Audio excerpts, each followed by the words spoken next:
அப்பமா என்னடா சத்தம் மறுபடியும் பொண்டாட்டி சண்டையா? என் தங்கச்சி அவ வீட்டுல சண்டை போட்டு வந்திருக்கா. என்னடா எப்பத்தான இதே சொல்ற? உன் மச்சானுக்கு போன் பண்ணி பேசி சரி பண்றா. நான் அவர்கிட்ட என்ன பேசிட்டேன்டா, எல்லா பிரச்சனையும் காரணம் எங்க அம்மா.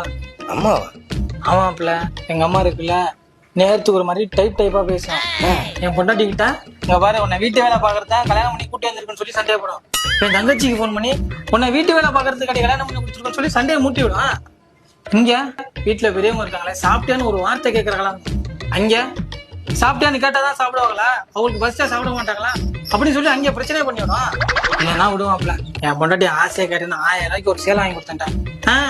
வாங்குற சம்பளம் மொத்தத்தையும் அவளுக்கே செலவு பண்றியா? என்ன தனி கொடுத்து நம்ம பிளான் பண்றா அப்படின்னு சொல்லி சண்டையை போடுறாங்க. ஏன் தங்கச்சி கிட்ட போன பண்ணி என்னடி இது ஊர் உலகத்துலாம் சம்பளம் வேணா பொண்டாட்டிட்டு தான் கொடுப்பாங்க, இங்க என்னடி அம்மா கிட்ட கொடுக்குறது? எப்படி போயிட்டு இருந்தா சரிப்பட்டு வராது. சீக்கிரம் சண்டையை போட்டு தனி கொடுத்து போற வழியை பார்த்து சொல்லி ஒரு பெரிய பிரளயத்தையே கிரியேட் பண்ணி அவ சண்டையை போட்டு